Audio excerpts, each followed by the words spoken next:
new video hubs, new ATEMs, new video monitors, audio monitors, a whole new DaVinci Resolve, replay units.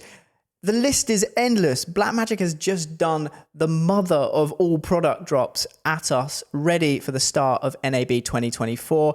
I'm going to try and dive into some of them and kind of pick out the ones that I find exciting. I think you will find exciting as well, and go through some of the bits that really are exciting me from this announcement. So let's get straight into it because there is no time to waste. And I'm going to kick straight off with ATEM. Blackmagic kicked off the whole thing by showing a new video hub. It's got 120 by 120 inputs and outputs. Not going to focus on any of that. Go and check it out if you need that thing. I'm going straight into ATEMs here.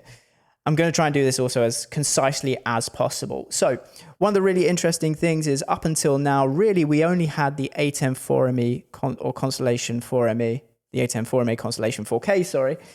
If we wanted to do 4K, obviously there was the 8K out as well.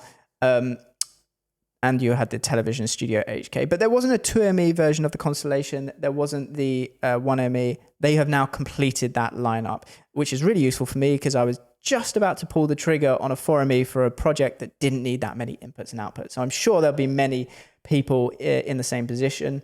Let's just go through it very, very quickly. So if we go to the tech specs, first of all, I'm going to start with the 2ME. That's what Grant started with. The 2ME Constellation HD, by the way, is one of my favorite models. This is essentially just bringing it into the 4K world. Not much has changed in it in terms of feature set and stuff like that. The front panel, for example, is exactly the same.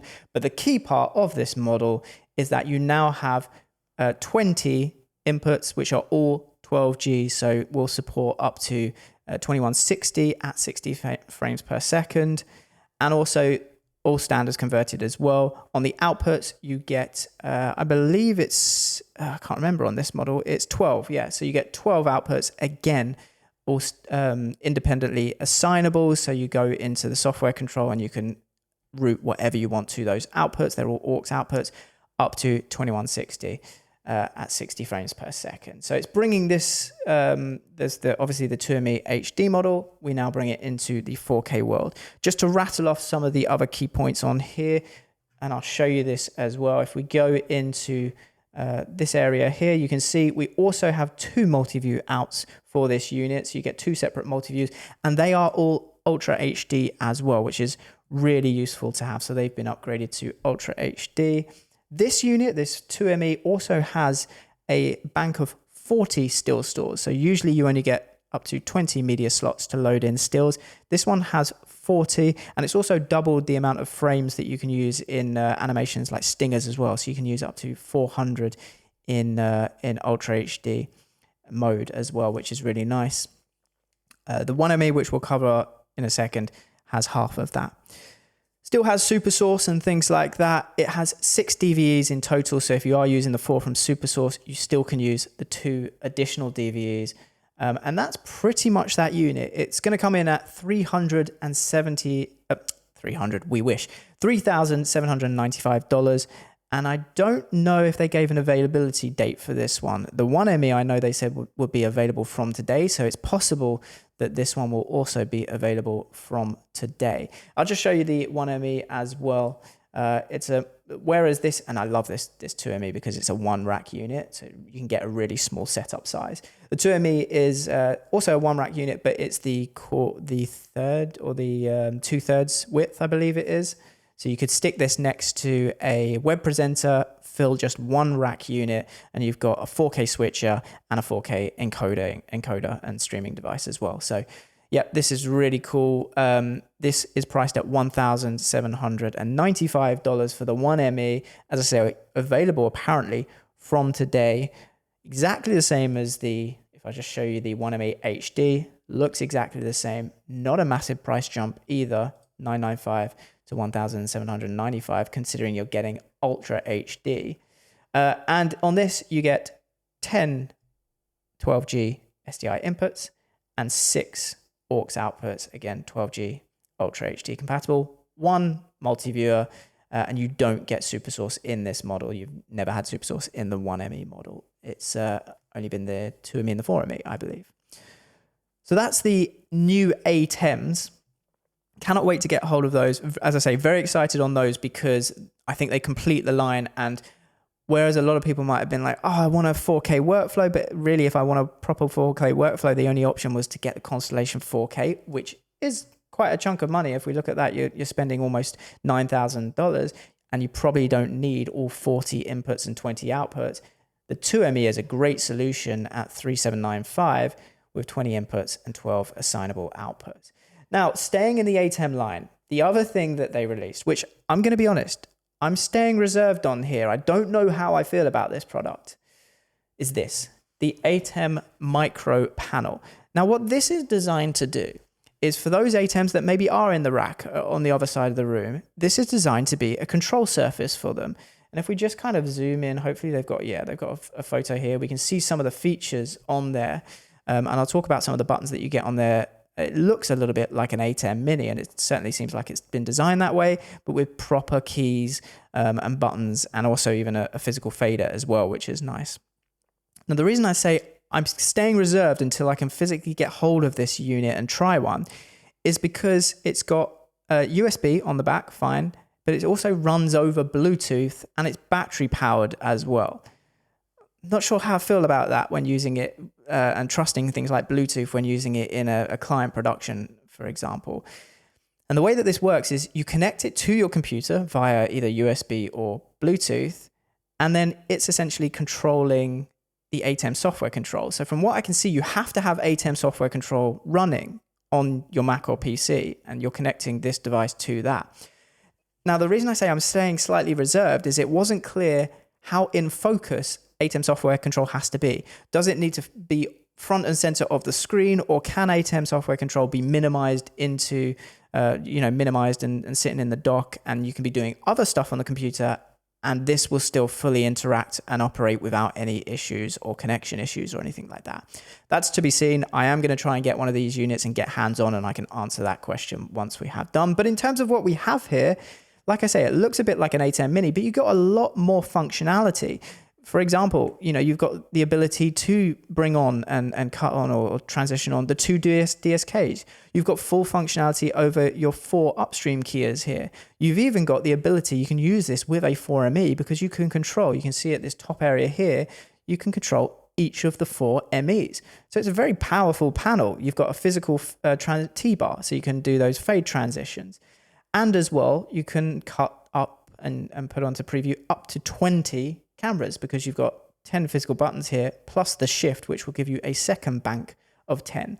So if there aren't any connection issues with this and it works seamlessly, I think it's a really cool product, especially with it being priced at $675. However, the one thing I will say is I do wish that this could have been done over the network. Maybe, I'm not saying I would trust Wi-Fi, but have Wi-Fi built into it so you could control the ATEM over the network without reliance of another computer, or have a hardwired Ethernet connection in there so you could have done the same thing. I personally would have loved that. Ethernet connection with PoE so I could power it all with one cable would have been nice. I'm not sure whether this, for example, will replace what I do in a lot of my current builds where I basically have a Stream Deck for recording, for controlling ATEMs that are put in a rack.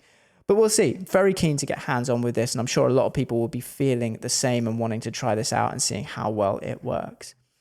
So that pretty much completes ATEM. I'm going to touch very quickly on DaVinci before we get into some IP stuff.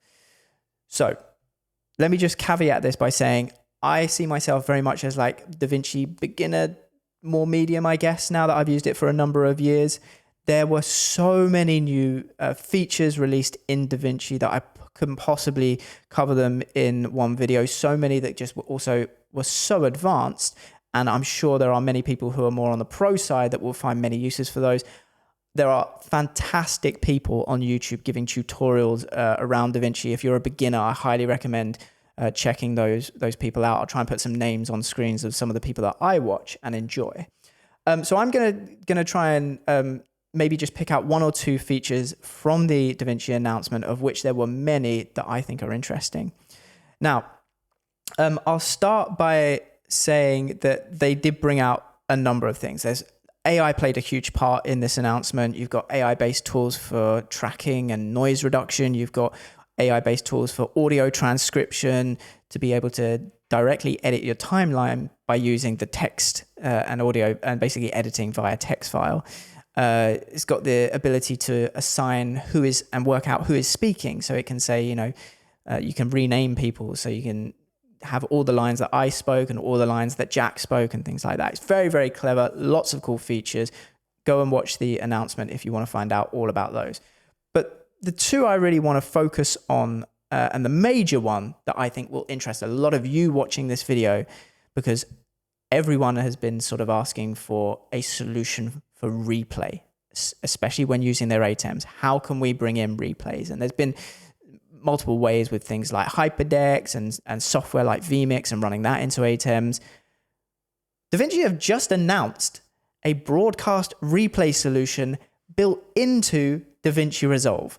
And I am going to do a whole separate video about this when it gets released and we can start playing around with it. But for now, I'm just going to do a very, very brief recap, because I'll be honest, even I was in a Discord chat with a lot of the other streamers and commentators on Blackmagic. I found it quite confusing, and I know some others did as well. But the fact is, Blackmagic are now delving into the replay world, which is really interesting, and I think it's something to keep a very close eye on. I'm going to just caveat this and say as well, right now this only works with quite a bit of additional hardware, but Blackmagic are looking to utilize to bring this to ATEM mini workflows as well, and I'll explain a little bit about that in a second. So how does this work? They basically built a replay system inside of DaVinci Resolve. Right now, how it works is you have to have HyperDecks. Any of the new HyperDecks will be supported. There'll be an update for the HyperDecks coming soon. And you also have to have a cloud store, it looks like. So these are Blackmagic's network storage devices. And the way it works is you have each of your individual camera inputs feeding to a HyperDeck. A HyperDeck is then recording those camera ISOs, but it's recording them directly to the Blackmagic cloud store device over the network. So that is why the update for the HyperDecks is coming to allow all of that HyperDeck line to be able to, if we just go to the HyperDecks here, to be able to record over the network. Right now, if we go to HyperDecks, which is in here, the only ones that can currently record over the network to a cloud store is the Extreme, and funnily enough, the HyperDeck Shuttle has the ability to do it. But I believe what Grant said is all of these units here are getting that in a software update. So you record to the cloud store. The cloud store is then on the same network as DaVinci Resolve, and that is how DaVinci Resolve accesses those files in real time at low latency. And it basically brings those recording files into DaVinci Resolve, where you can access and work with them even while they're recording. So the recording is growing, and you're physically seeing that growing file and the timeline growing and the source media growing within DaVinci. It's really cool. That allows you to do two things. It allows you to work with those files while they're recording. So you could be doing an edit with those files. Let's say you wanted to do a montage for the end of the show. You could be doing that. Let's say you wanted to use it for social clipping and clipping parts out and posting it on Twitter. You've got the ability to do that. But the really interesting thing is they've then built this replay feature, which effectively allows you to firstly view a real-time feed coming from your switcher's multi-view. Again, I'm a little confused about how this works and how it's fed into DaVinci. They didn't fully explain it. So when we get hands-on with some of this equipment, I will definitely be showing that more clearly in the video. So you can see all your cameras. You're then able to set what are called points of interest. I guess you would, in traditional terms, you'd say it's an endpoint, but it does a bit more than that. And then they've created this whole playback engine where you can now ingest the footage into DaVinci, create a replay, and play back that replay directly from DaVinci Resolve back to your ATEM switcher if you're using an ATEM switcher. Now, for that, they were using, I believe, an Ultra Studio to send key and fill back to a switcher. I don't want to get too complicated in this video. I also want to delve into it more myself. But the overarching thing is you can now create replays within DaVinci Resolve, and you don't have to export them and put them onto a HyperDeck to play them back. You can replay them back immediately from DaVinci Resolve back into your switcher. It's really, really exciting stuff. The workflow looked pretty simple, but again, I'm going to stay reserved on that until I've got hands-on with that system. So that was the thing that really, really interested me. There were more features in DaVinci, like for example, they had IntelliTracking, tracking, they had the ability to easily defocus background in shot, and two really cool things that I thought. One was called Music Remixer, which basically allows you to completely change a music track. So it had these dials where you could be like, okay, turn the dial down for voice, remove the voice, or just turn the voice down, turn up the bass, turn down the guitars, turn up the drums. So now you can completely tailor what your music is sounding like, or a music track is sounding like on your video. And also auto ducking. They've done a lot of work and introduced auto ducking so that you can use that on any track you want to manage the levels as well. So just going back to the replay, because there was one bit of hardware I wanted to show, and I'm skimming over this pretty quickly. Hopefully we can find it in DaVinci Resolve. They have brought out this, which is the replay speed, or the replay editor, DaVinci Resolve replay editor.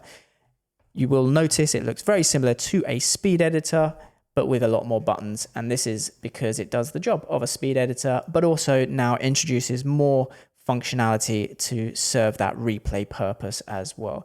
Now, what wasn't clear is whether you would be able to use the replay system, I'm going to say easily, without this device, without this piece of hardware. I think you could do it by setting in points and out points and points of interest and using just mouse and keyboard. But I can absolutely see the value in this product, in purchasing this product, if you're going to be doing replays on a regular basis, especially as it is only priced at $495. Now, they didn't give a date of when that would be available, but we'll have to keep an eye on that as well. So that's a brief overview of what is new in DaVinci. And I'm going to say brief because a lot more was announced, but that's certainly the replay part that really excited me. And I can see this, as I say, not just being used for replays, but being used for montages. So like clipping the best parts from a let's say college football match, and then you play it at the end of the show, that emotional montage. For social clips, this is now going to make it easier than ever that when a moment happens in a college football match, within a matter of seconds, you're able to clip out that part, add in any sponsor at the end, add in any logos on top or graphics on top, and export that straight out to social media. This is going to really revolutionize and I think quicken that as well. Now, I couldn't do this video without mentioning cameras, because that was the other big thing here. And then we'll talk and finish this video with some IP-based stuff as well. So I'm going to skim over the camera stuff very quickly because I am more of a broadcast person. I focus on the ATEMs and technology like that. I am not a cinema camera guy. And I will make this point here in this video. Everything I'm going to show you is in the cinema camera line. That's what Blackmagic focused on here. They're not broadcast cameras. They don't have a lot of the peripherals and the things like the studio cameras or even the pocket cameras have. They're not designed, these cameras that I'm going to show that have been announced are not designed to work with ATEMs and stuff like that. But saying that, they released this bad boy, the Blackmagic URSA Cine. It is an absolute beast. It is the second generation, or has the second generation of their Blackmagic Design 12K sensor in. So it's a 12K camera. It looks absolutely beautiful, and some of the test shots that they had with it were stunning. It has a 12K sensor. You can see there 35.64 millimeter by 23.32 full frame 35 large format sensor. 16, which is a massive number. 16 stops of dynamic range. Built-in NDI filters, and they're motorized as well. NDI, sorry, ND filters. Got a little excited thinking we were getting NDI there. Built-in ND filters. It's got this cool USB viewfinder. There's loads of things. Internal M.2 memory. These little memory modules can just click out and be put into a dock for easy access. It's also, if we can get a picture of the back here, got a 10G Ethernet port, so you can access those files a bit like you access a cloud store over a 10G network. Because of that Ethernet port, it's also got streaming capabilities built in as well. So it can stream SRT is what they mentioned. It can stream SRT to a streaming bridge on the other side of the world so that your client, while you're filming a feature film, can be sat 3,000 miles away watching exactly what you're capturing, which I think is really, really, really cool. it's got loads of things. It works off of Blackmagic OS. As I say, I'm not going to delve into this too much because I am not a cinema camera person. If you want to learn more about that, check out the Blackmagic website and also check out the launch video as well. Now, they launched this camera. They also then hinted, or not even hinted, they showed it, a version that would be coming out in the future, although they didn't say when it would be coming out in the future, but it's this exact camera, or this exact camera body with a 17K sensor.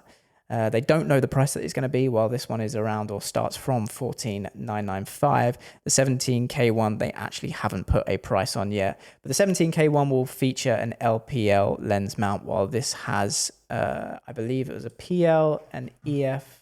Let's just scroll down here. PL, a locking EF mount, and an LPL mount are available for the 12K one. Now, they did bring out another camera as well. This one was the Blackmagic, I think it's called PYXIS 6K. I'm going to call it, how would you say that? Now it's called Blackmagic PYXIS 6K. Cinema camera, but it's the one that everyone has been asking for a long time, a box camera. And the whole idea of a box camera is it gives you the core and then you can kit it out however you want and to be as big or as small and agile as you want it to be. There's plenty of mounting points on there for you to put cheese grates and whatever, handles, EF or electronic viewfinders and things like that. You can really customize it however you like. It is full frame 6K 35mm sensor, so I believe it's the same sensor that recently came out in the pocket version, or what do they call that camera? The cinema camera 6K. I think it's the same. Oh no, it's slightly different. But this has got it is the same 36mm by 24mm. Large format sensor, 13 stops of dynamic range, and it records in 12-bit RAW and has the Gen 5 color science as well.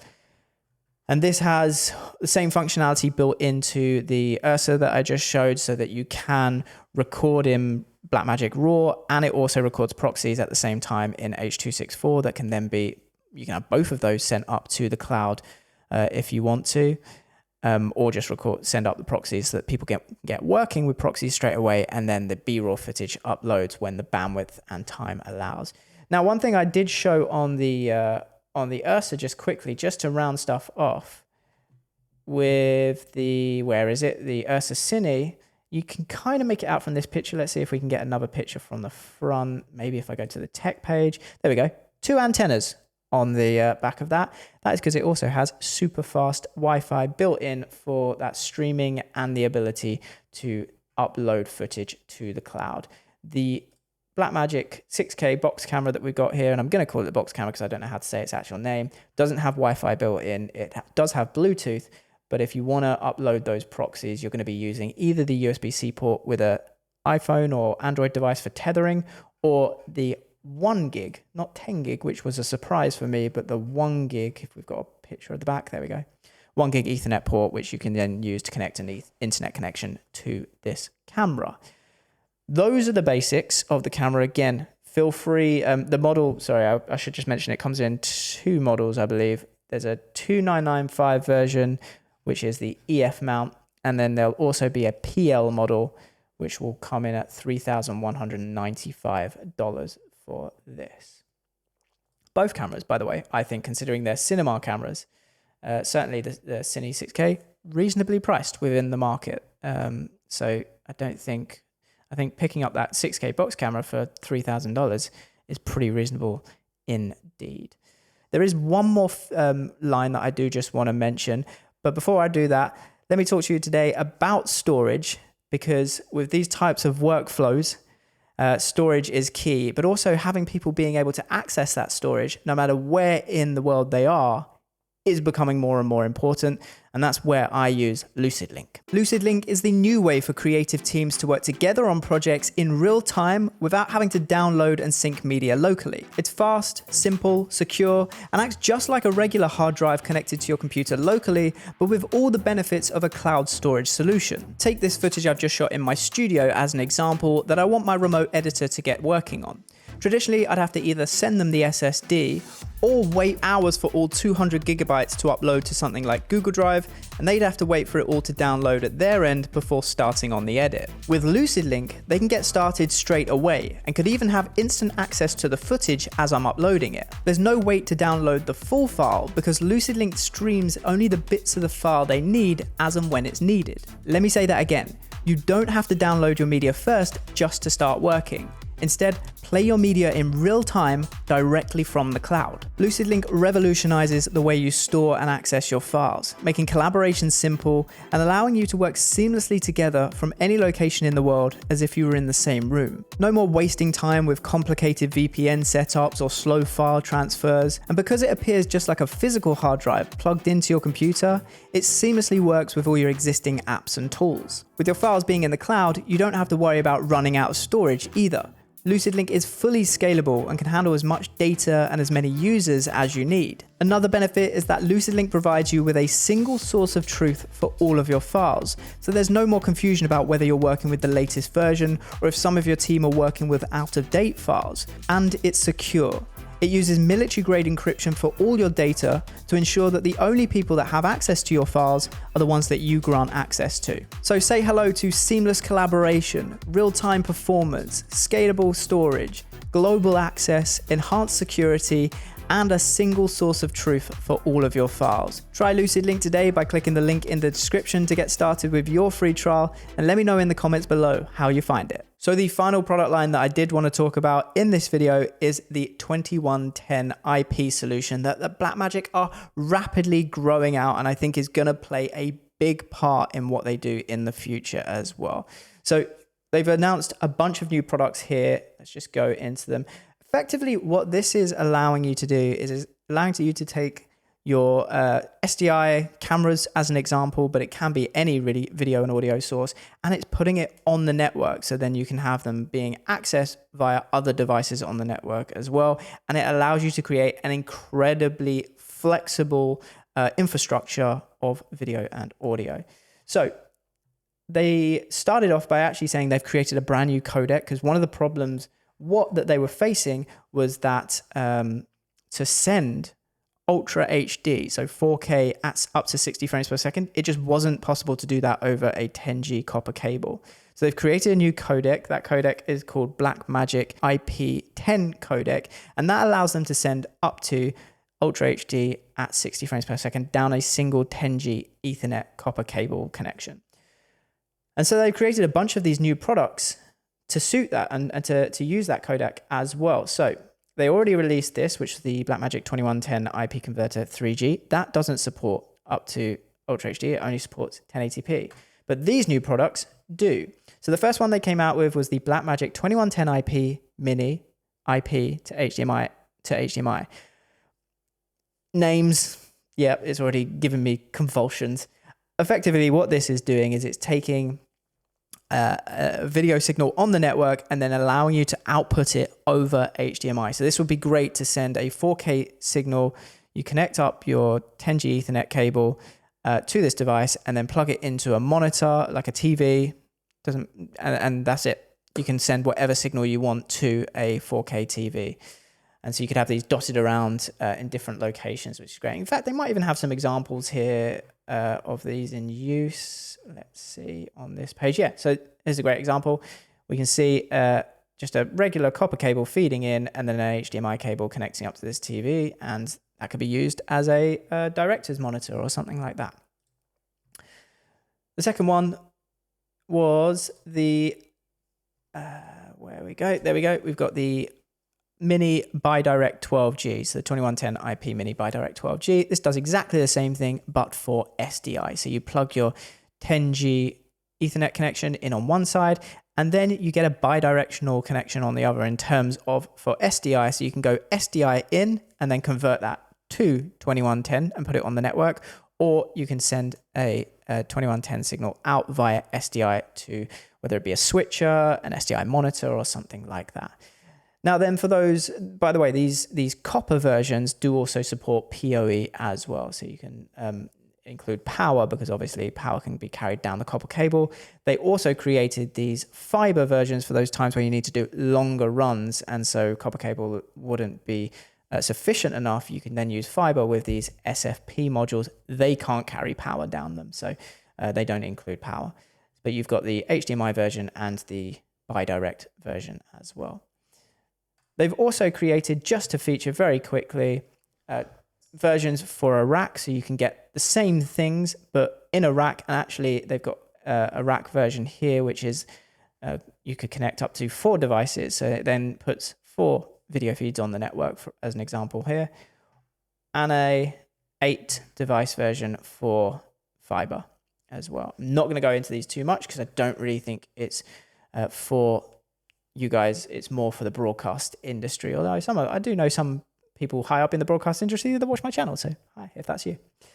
And then they've done, this one's interesting. I'll focus ever so slightly on this, which is the Blackmagic 2110 IP presentation converter. The idea is this is a bit like a stage box for those times where you're doing a job, or maybe you've got a conference or something like that, and there's a lectern at the front, and you need to, rather than running a bunch of cables, the idea is you run one cable, which is a 10 gig Ethernet cable, to this box at the front, and it gives you everything you need. So you've got the HDMI in there, which you could use for the presenter to plug their laptop into.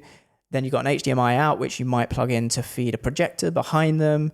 You've got the SDI out, maybe you need to take a feed into another switcher or something like that, another screen. You've got the audio input, so that would be their microphone. So the lectern mic could plug directly into this box. And you've got a line output as well, so if you needed to feed speakers. And all of those things could be transferred back to wherever and be put on the network via that single 10G 2110 Ethernet connection. So that's a really interesting product. I see that people could invest in this.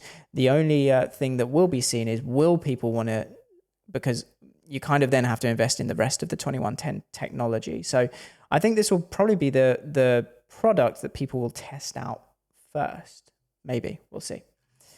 And then the final one I want to show you is, because to make all this work, you need good networking. So Blackmagic have actually just gone, you know what? Why don't we just create our own Ethernet switch? Which is exactly what they've done. They've created the Blackmagic Ethernet switch, which takes all of the hassle away on the need for basically an IT department to set up things correctly, by creating their own switch, which is designed for 2110 IP workflows.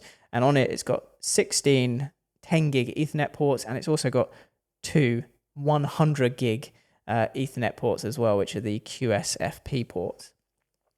And so the whole idea is you plug in all your converters and cameras, because I'll talk about that in a second, up to here. They'd all be able to see each other. Monitors, because they've also announced the Video Assist has 2110 built in.